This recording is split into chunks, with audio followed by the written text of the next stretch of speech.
আসসালামু আলাইকুম বন্ধুরা, আশা করি আপনারা প্রত্যেকে ভালো আছেন। তো বন্ধুরা, আপনারা অনেকজনে বলতেছেন যে ভাই রবিবারে তো টাকা দিল, আমরা প্রায় দেখলাম যে আপনার গ্রুপে অনেক জেলা ভাতার টাকা দিয়েছে, আমার জেলা এখনো ভাতার টাকা পাইনি এবং আমিও পাইনি। তো আমরা কবে নাগাদ টাকা পাবো? এবং আপনি বললেন মাতৃকালীন ভাতার টাকা শীঘ্রই ঢুকবে, কিন্তু গতকালকে ঢুকে গেছে আলহামদুলিল্লাহ। তো আমরা অনেকে মাতৃকালীন ভাতার টাকা পাইনি, আবার অনেকে পাইছি আমরা 2 মাস 1 মাসের করে। তো আমাদের তো পাওনা 3 মাসে, তো আমরা তাহলে বাকি টাকা কি এই মাসে পাবো? তো এই সকল প্রশ্নের উত্তর থাকছে আজকের এই ভিডিওতে। বিশেষ করে প্রশ্ন থাকছে আপনারা যারা প্রতিপত্তি ভাতার টাকা পাননি তারা কবে নাগাদ টাকা পাবেন। ভিডিওটি শুরু করার আগে ছোট্ট করে রিকোয়েস্ট, বরাবরের মতো আপনারা যারা আমাদের চ্যানেলে নতুন দর্শক হয়ে আছেন তারা প্লিজ আমাদের চ্যানেলটিকে সাবস্ক্রাইব করে পাশে থাকা বেল আইকনটি বাজিয়ে দিন। আর যারা ফেসবুক পেজ থেকে দেখতেছেন অবশ্যই ফেসবুক পেজটিকে ফলো করে দিন, যাতে করে এমন প্রয়োজনীয় ভিডিও সবার আগে পেয়ে যান। তো চলুন ভিডিওটি শুরু করা যাক। তো প্রথমে কথা হচ্ছে, আপনারা অনেকজনে বলতেছেন যে ভাই আপনি বললেন রবিবারে প্রতিবন্ধী ভাতার টাকা ঢুকবে। তো আলহামদুলিল্লাহ আমরা আপনার গ্রুপে দেখলাম অনেকজন ভাতার টাকা পেয়েছে এবং আমার জেলা পাইনি, আমি এখনই ভাতার টাকা পাইনি। তো আমরা কি আজকে পাবো? তো আমি এই বিষয়ে রায়হান আঙ্কেলের কাছে শুনলাম যারা ভাতার টাকা পাইনি অলমোস্ট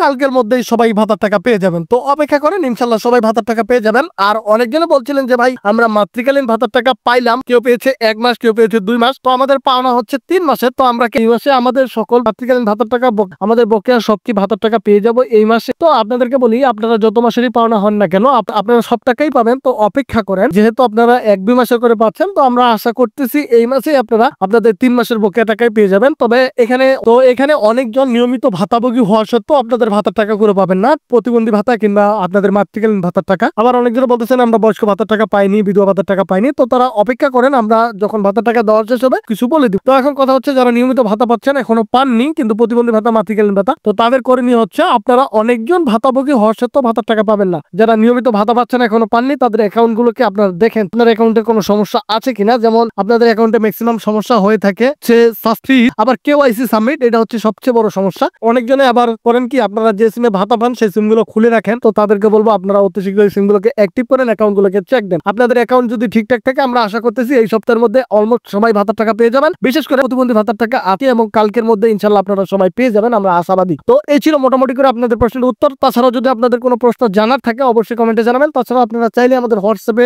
জানাতে পারেন। এখন সর্বশেষ কথা হচ্ছে একটাই, যেহেতু ভাতার টাকা দিচ্ছে তো সেক্ষেত্রে প্রতারক সমাজসেবা অধিদপ্তরের নাম করে আপনাদের কাছ থেকে পিন ওটিপি চাইতে পারে। তো সেই পিন ওটিপি দেওয়া থেকে বিরত থাকবেন এবং অন্যকে এ বিষয়ে সচেতন করবেন। সবাই ভালো থাকবেন, সুস্থ থাকবেন এবং আমাদের জন্য দোয়া করবেন। আসসালামু আলাইকুম।